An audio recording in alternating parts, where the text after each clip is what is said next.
하나님의 백성에게 문제가 생겼을 때 우리가 저지르기 쉬운 가장 큰 잘못이 무엇인가? 오늘 말씀에 이르기까지 사무엘상 4장부터 시작해서 오늘 말씀에 이르기까지의 이 기록에 보면 그것이 무엇이며 또 그것이 어떻게 해결되어져 가는지 그 과정이 참 너무나 상세하게 나와 있습니다. 아마 이 이야기를 그 뒤편까지 해서 시편에 이 세 가지 이야기와 더불어서 하나님께서 해결하시는 그 시편 말씀이 있는데요. 그것은 좀 약간 압축적이고요. 오늘 말씀은 훨씬 더 자세하게 그 부분을 우리들에게 풀어갑니다. 그래서 오늘 말씀은 그것을 한번 쭉 우리가 살펴보기를 원합니다. 일의 시작은 이렇게 시작되죠. 일은 이렇게 시작됩니다. 이스라엘이 블레셋 사람과 싸우려고 에벤에셀 곁에 진치고 블레셋 사람은 아벡에 진쳤더니, 그러니까 이스라엘과 블레셋이 이제 전쟁을 하게 됩니다. 그런데 이스라엘과 블레셋이 전쟁을 하는 가운데 이스라엘이 블레셋 앞에서 패합니다. 그래서 군사가 4,000명이나 죽습니다. 자, 이제 블레셋이 점점 강대해집니다. 이 사무엘서가 쓰여지는 때는요, 사사시대의 거의 마지막 시절입니다. 우리가 사사기를 보게 되면 그 당시의 이스라엘의 분위기를 우리가 능히 짐작할 수 있는데요. 웬일인지 점점 이스라엘이 그 이방 사람들처럼 변하여져 가는 것을 성경은 우리들에게 소개를 하면서 사사기를 마무리합니다. 분명히 하나님의 백성인데 이렇게 표현하죠. 자기 소견에 옳은 대로 행하더라. 이게 이제 사사기가 마지막 마무리 지을 때에 성경이 사사기의 상황을 표현하는 말입니다. 그리고 그 상황 속에서도 하나님의 백성이니까요, 자기들의 정체성을 지키며 살아가기 위해서 애를 쓰는데, 이제 그때 가장 큰 위협이 되는 족속이 이제는 다른 족속들이 아니라 블레셋 족속입니다. 왜냐하면 이 블레셋 족속은 전쟁하는 족속이요, 게다가 이 왕권이 확립된 족속입니다. 무슨 얘기냐면 다른 족속들은 왕권이 확립되기보다는 부족 연맹체 비슷하게, 동맹체 비슷하게 돼 있어가지고 힘을 모으는 게 쉽지 않아요. 그런데 이 블레셋 사람들은 철제 무기도 가지고 있지만 이 왕권이 확립되면서 전쟁을 하기에 강력한 조직 체계를 갖고서 이제 이스라엘을 괴롭힙니다.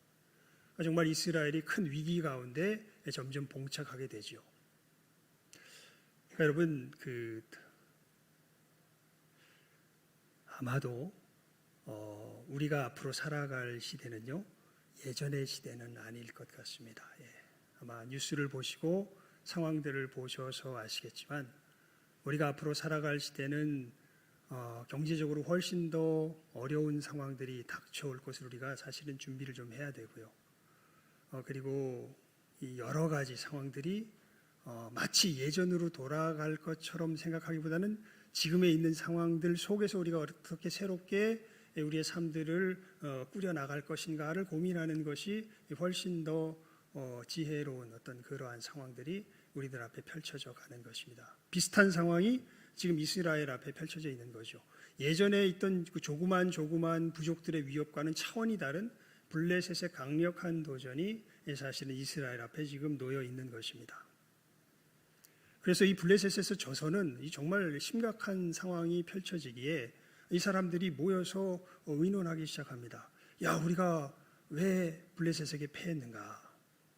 그러면서 정말 이들의 생각은 옳아요. 왜냐하면 3절 말씀에 보면 이런 말씀이 있습니다. 4장 3절에 여호와께서 어찌하여 우리로 오늘 블레셋 사람 앞에 패하게 하셨는고. 그러니까 이 패배의 원인이 이 하나님께로부터 우리가 무엇인가 이 하나님의 역사하심이 없었기 때문에 우리가 패배하였다라는 것을 압니다. 그래서 이 사람들이 어떤 결론에 도달하냐면 여호와의 언약궤를 실로에서 우리에게 가져다가 우리 중에 있게 하여 그것으로 우리를 우리 원수들의 손에서 구원하게 하자.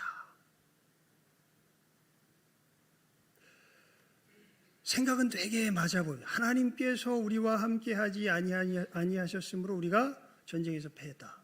그래서 하나님이 우리와 함께하게 하시면 우리가 전쟁에서 이길 것이다 라고 의견을 모아서 모두가 그렇다 의견의 합의를 봅니다. 그래서 실로에 이제 보내서 여호와의 언약궤를 가져오도록 요청하죠. 그래서 여러분 이 4장 5절 말씀, 우리가 지금 사무엘상을 펴놨으니까요. 4장 5절 말씀을 한번 읽어보실까요? 4장 5절입니다. 함께 읽습니다. 시작. 여호와의 언약궤가 진에 들어올 때에 온 이스라엘이 큰 소리로 외치매 땅이 울린지라. 사기가 충만해집니다. 그러니까 이제 하나님이 우리 진에 도착하셨다.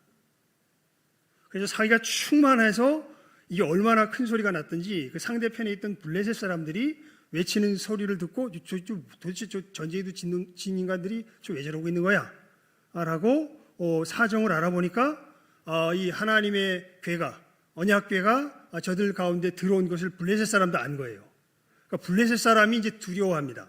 7절에 보면 블레셋 사람이 두려워서 야, 저들의 신이 진에 이르렀다. 큰일 났다.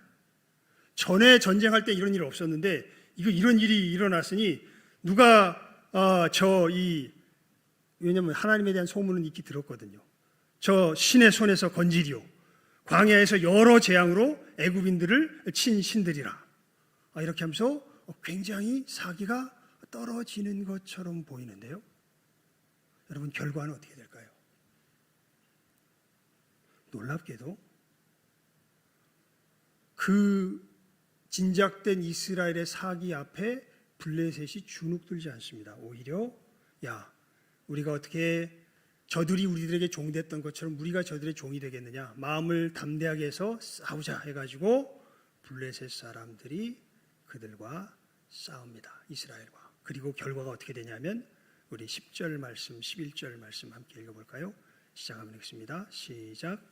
블레셋 사람이 쳤더니 이스라엘이 패하여 각기 장막으로 도망하였고 살육이 심히 커서 이스라엘 보병에 엎드러진 자가 3만이었으며 하나님의 궤는 빼앗겼고 엘리의 두 아들 홈니와 비느하스는 죽임을 당하였더라. 아멘. 여러분 참 너무 놀라운 결과가 일어난 거죠. 어떻게 보면 이 사건에 대한 분석이 틀린 것은 없습니다. 하나님께서 전쟁에서 패하게 하셨고 하나님이 우리와 함께 하시면 우리는 이길 것이다라고 생각했고 하나님을 모셔왔고 사기가 충만해서 전쟁을 벌였는데 정작 뚜껑을 띄고 보니까 블레셋이 오히려 첫 번째 전쟁에서는 4천 명이 죽었는데 두 번째 이 하나님의 언약궤가 도착한 후에 전쟁에서는 3만 명이나 되는 거의 10배 가까운 사람들이 이 피해를 입으며 이스라엘이 아주 무참하게 패망하는 것을 우리가 오늘 말씀에서 볼 수 있고 하나님의 궤를 빼앗깁니다. 여러분 도대체 어떤 일이 벌어진 걸까요? 하나님의 궤를 모셔오기는 그러니까 하나님이 그 순간 전쟁할 때 그 전쟁 중에 계시긴 계셨었는데 하나님이 누구를 돕지 않으십니다. 이스라엘을 돕지 않으십니다. 그리고 이게 이제 여러 신학자들이 이 상황을 쭉 보면서 표현하는 표현 중에 하나가 이겁니다. 그냥 이스라엘을 떠나버리십니다. 하나님이. 그래서 제가 이 상황을 표현하기 위해서 그냥 뭐라고 표현했냐면 집을 나가시는 하나님 이렇게 표현을 했습니다. 왜 하나님께서 이스라엘을 떠나시며 집을 나가셨을까요? 여러분 아무리 지식이 오라도 하나님을 내 마음대로 조종하려고 하는 이러한 태도. 그러니까 여러분, 언약궤를 지금 뭘로 삼았냐면 이 당시 이스라엘이 하나님을 움직이려는 부적으로 삼은 거죠.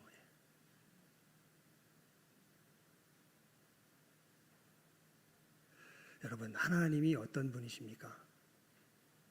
하나님은 하나님이십니다. 하나님은, 하나님과 우리 사이에 누가 주권자세요? 우리가 주권자가 아니라 누가 주권자세요? 하나님이 주권자이십니다. 그런데 이 상황을 가만히 보게 되면 상황 자체에서 누가 주권을 쥐고 있는 것을 보게 됩니까? 이스라엘 백성이 주권을 쥐려고 하는 것을 보게 됩니다. 여러분, 이렇게 되게 될 때에 아무리 분석이 옳아서도 다 맞는 얘기죠. 하나님이 없어서 우리가 패했다. 하나님이 우리와 함께 하시면 이긴다. 하나님 데리고 왔다. 이제 이길 거다. 그런데 하나님은 함께 하지 않으십니다. 여러분, 우리가 우리 삶 가운데 여러 문제가 생길 때에 우리가 필히 살펴보아야 할 부분이 바로 이 부분들입니다. 저도 마찬가지고요. 우리 모두가 다 마찬가지입니다. 그래서 우리 그렇게 인사했지요. 오늘 처음 예배 드릴 때 제가 죄인입니다 라는 부분들입니다. 다른 여러 가지 것들을 우리가 생각하기 전에 여러분, 우리가 하나님 앞에서의 내 모습을 살펴볼 줄 아는 지혜가 꼭 필요합니다. 이 부분에서 실패하면 내가 아무리 하나님을 위하는 것처럼 애를 쓴다고 하여도 하나님이 어떻게 하세요? 오늘 말씀해 보니까 어떻게 하십니까? 나가버리십니다.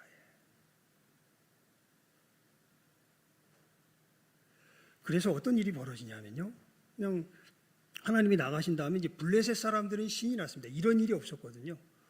정말 어마어마한 전리품을 얻은 겁니다. 이들이 이 하나님의 언약궤를 갖다가 어디다 놓냐면요, 자기들의 신 다곤 신상이 모셔져 있는 그 신전에다가 놓습니다. 이게 무슨 뜻이냐면, 야, 우리 신이 누구 신을 이제 잡아먹었다. 이스라엘의 신을 잡아먹었다. 이제 그런 의미에서 이제 너무 기뻐가지고 하나님의 언약궤를 다곤 신전의 이 신상 앞에다 그대로 놓습니다. 마치 어떻게 보면 하나님을 무릎 꿇리는 어떤 그런 식의 생각을 가지고서 이제 거기다 놓은 것이죠. 그랬더니 그 다음날 아침이 돼서 보니까 다곤 신상이 오히려 하나님의 언약궤 앞에 엎어져 있습니다. 그래가지고 이 블레셋 사람들이 깜짝 놀래가지고 얼른 저기 다시 세워놓고 그 다음 날이 지나가는데요. 그 다음 날에는 더 끔찍한 일이 벌어집니다. 그냥 아예 엎어져 있는 정도가 아니라 목과 손이 끊어져 가지고 문지방 넘어서 이 밖으로 나가 있고요. 그냥 몸통이 그냥 그 앞에 엎드러져 있습니다. 이것을 그 당시 역사적 정황 속에서 어떤 의미인가 살펴보니까요, 군대에서 점령당한 곳에 이 참혹한 처형을 할 때 이런 식으로 처형한다 그래요.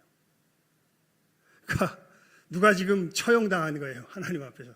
다곤 신이 처형당한 모습이 보이니까 이 블레셋 사람들이 이제 놀라죠. 놀라면서 그냥 이것에서 그치는 것이 아닙니다.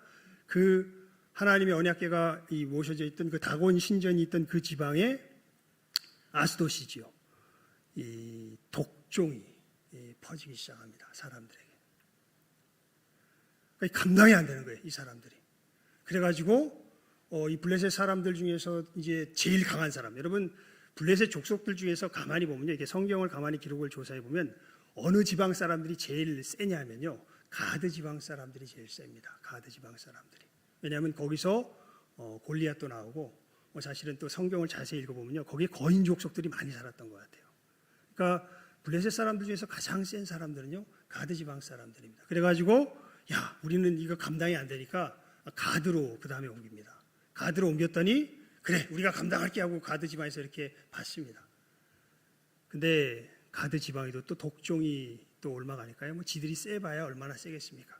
아무리 세도 코로나에 못 견디는 것처럼 독종 앞에 견딜 수가 없어가지고 여기서도 못 견뎌서 이제 이거 어떻게 하냐, 야, 우리도 못 저기 감당하겠다 해가지고 이 사람들이 에그론이라는 곳으로 보내려고 하니까 에그론 사람들은 지레 겁먹고, 야, 우리까지 죽이려고 그러냐? 우리 못 감당한다. 야, 안 돼. 그래가지고 이 사람들이 그럼 어떻게 해야 되냐? 하고 이제 자기들의 제사장들에게 물어보니까 야 이거 암만 해도 하나님의 역사 같다. 저 이스라엘의 신의 능한 신의 역사 같다. 우리가 이거 감당할 수 없다. 다시 돌려보내야 된다라고 하는 이 결론을 내리고서 그러면서 마지막 이제 시험을 합니다. 이 사람들이 이게 정말 저 이스라엘 신의 역사라면 우리가 새 수레를 만들어서 이 막 송아지를 낳은 암소에게 그 수레를 메어 가지고 한번 이 수레가 이스라엘로 곧장 가는지 가지 않는지 살펴보자. 만약에 곧장 가면 이건 정말 신의 역사다. 저 신의 역사다. 하지만 그렇지 않으면 우연히 일어난 일이다. 그때 우리가 다시 가지고 있자. 뭐 이런 식의 이제 결론을 내서 그대로 해명해 봅니다. 왜 그러냐면요, 여러분 새 수레라 그러면 우리가 좋은 수레로 생각하는데 그 당시에는요 베어링 기술이나 이런 그 완충 장치 뭐 이런 기술이 없기 때문에 새 수레는 정말 뭐라 그럴까 이게 끌기 정말 동물이 끌기 힘든 수레가 돼요. 그래서 웬만한 짐승한테 새 수레를 메우면요 이거 안 갑니다. 왜냐하면 이게 너무 힘들어가지고 덜컹덜컹대고. 게다가 끄는 짐승은 어떤 짐승이에요? 막 소를 낳아가지고 자기 이 새끼를 낳아가지고 자기 새끼에게 모성애가 발동이 돼서 먹이를 먹여야 하는 어미소인데 그 소에다가 이 정말 누구도 잘 끌지 않으려고 하는 이 수레를 메어놨으니 이 소가 가겠습니까? 안 가겠습니까? 이 보통 상황으로는 갈 수 있는 상황이 아니죠. 그런데 메어놓으니까 어떻게 돼요? 좌로나 우로나 치우치지 않냐고 곧장 어디로 갑니까? 이스라엘로 가는 것을 보게 됩니다. 그러니까 여러분 참 이 말씀 속에서 보게 되면요 하나님이 이스라엘이 어떻게 보면 그 순간에는 꼴 보기 싫어서 아까 집을 어떻게 하세요? 나가세요. 그런데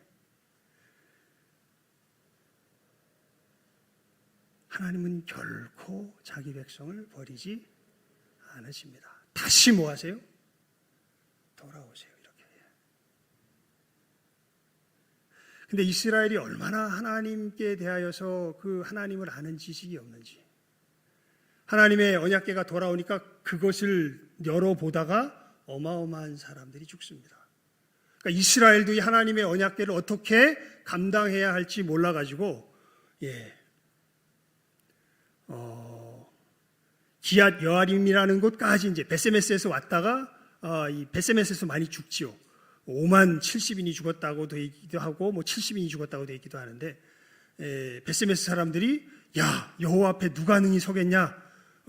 우리에게서 니게로 가실까 하다가 기럇 여아림 거민들에게 이제 사람을 보내서 이 여호와의 언약궤가 하니까 도로 가져왔으니 너희는 내려와서 그것을 너희에게로 옮겨가라. 그러니까 기럇 여아림 사람들이 와서 이걸 가져가려고 하는데 자기들도 두려운 거예요. 그래가지고 저기 기럇 여아림 그 동네 본동네가 아니라 저기 기럇 여아림에서 멀리 떨어진 산에 사는 아비나답이라고 하는 그 사람의 집에 이 궤를 보내고 여러분 이 궤가 그 후로 사실 다윗이 예루살렘 성전을 짓고 거기에 모시기까지 오늘 말씀에는 20년의 이제 이 세월만 나오지만 그때까지 치면 70년의 세월 동안 그 집에 거하게 됩니다.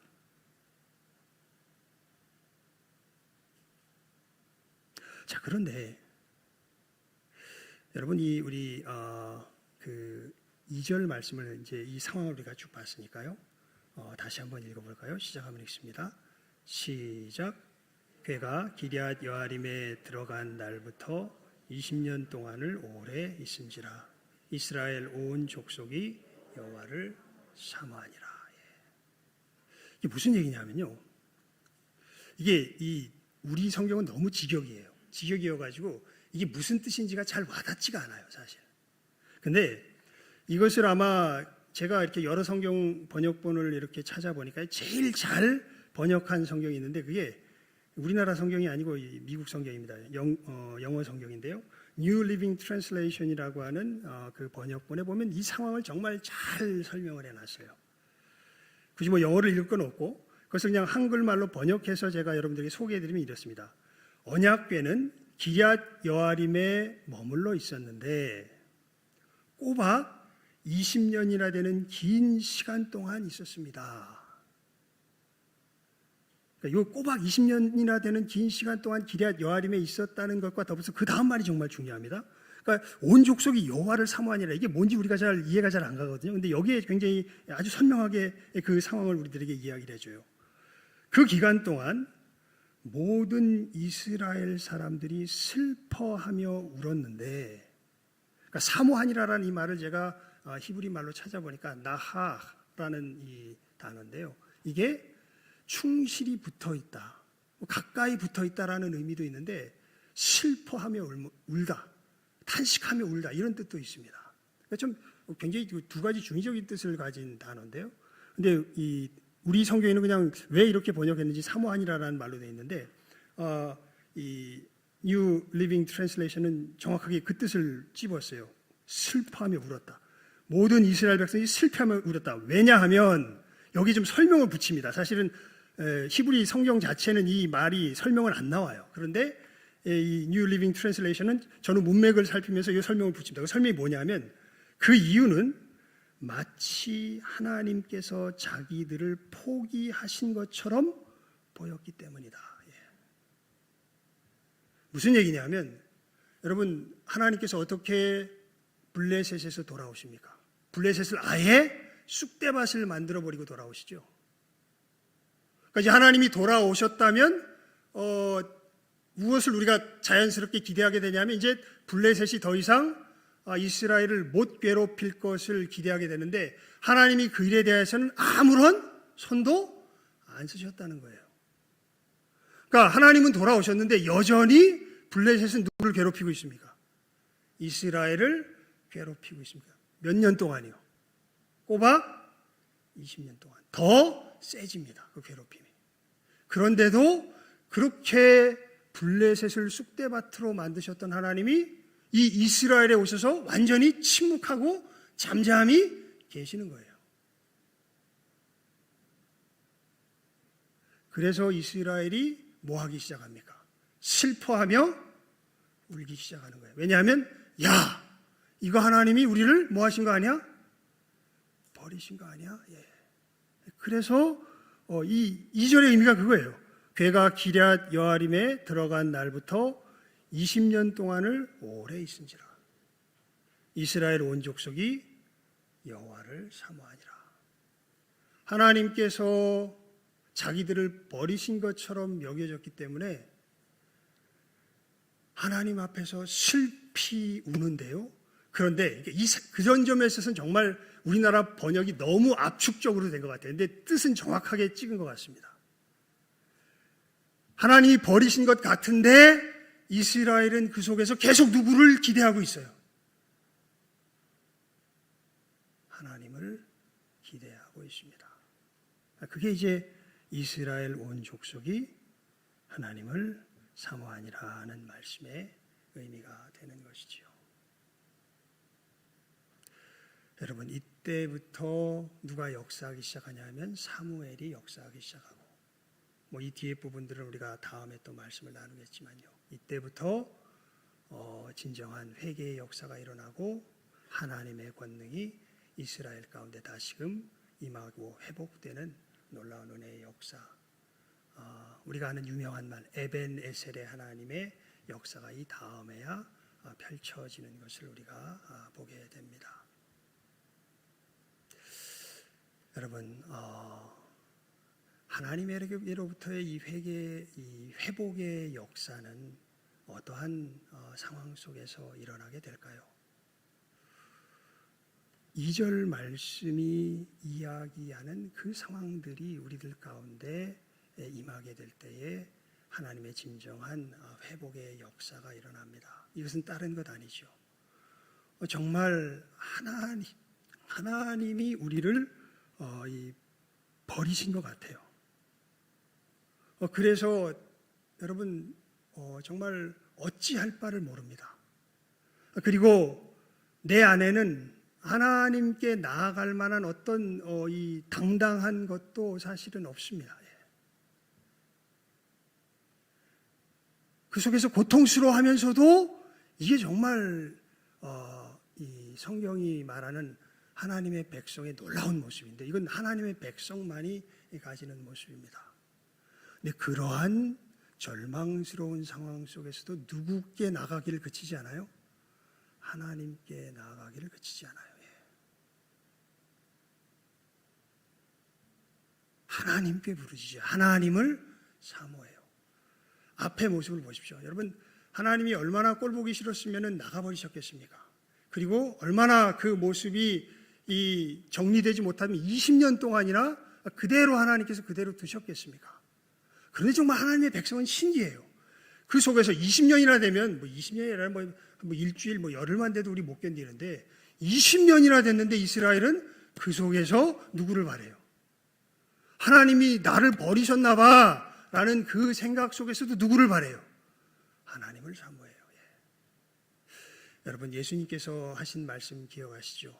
팔복에서 심령이 가난한 자는 복이 있나니. 여러분, 어떤 사람이 심령이 가난한 사람입니까? 다른 사람 아닙니다. 하나님 앞에 나아가기에 내가 가진 어떠한 의도 없습니다. 그래서 사실 절망밖엔 가질 것이 없습니다.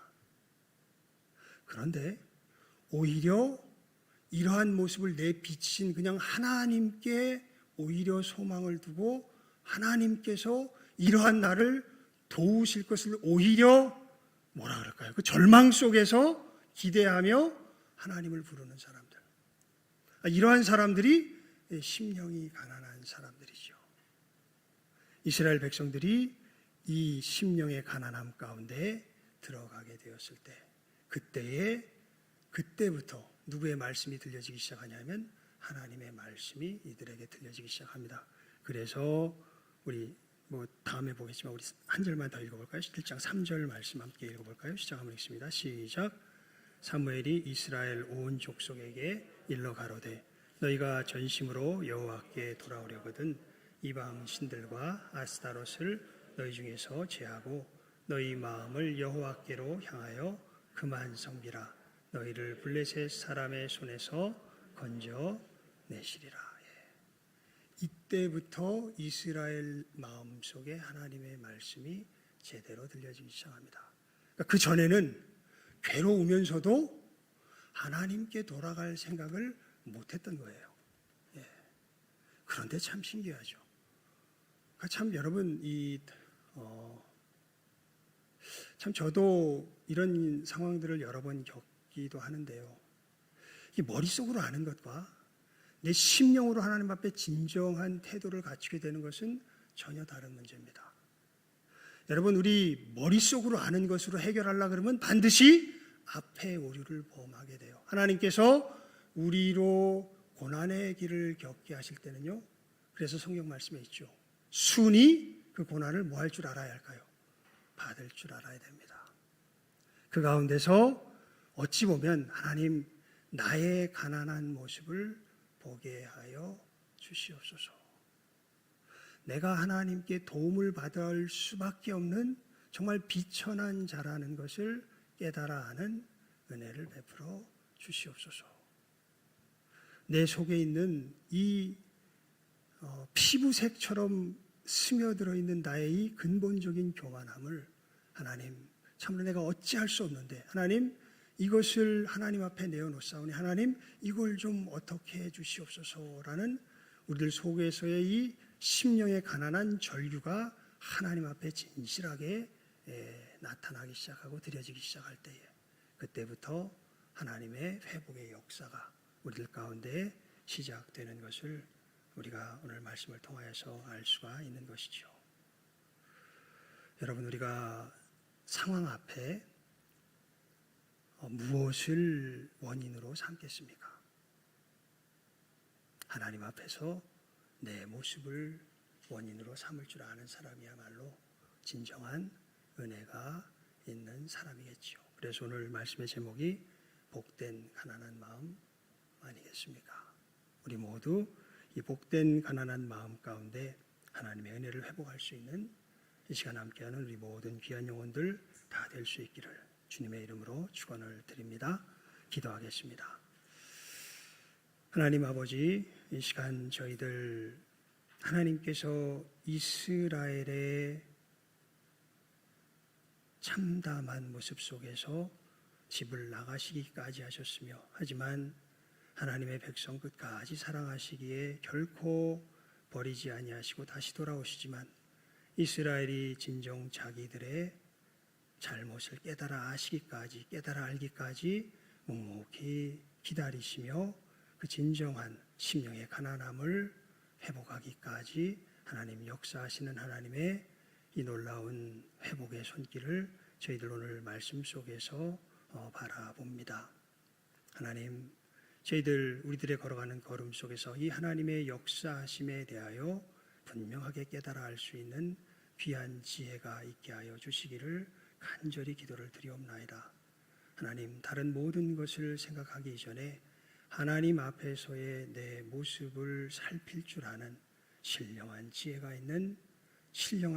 임하는 이 시간 함께하는 우리 모든 귀한 영혼들 다 되게 하여 주시기를 간절히 바라옵고 소원하며 모든 것 예수님의 이름으로 기도드리옵나이다. 아멘.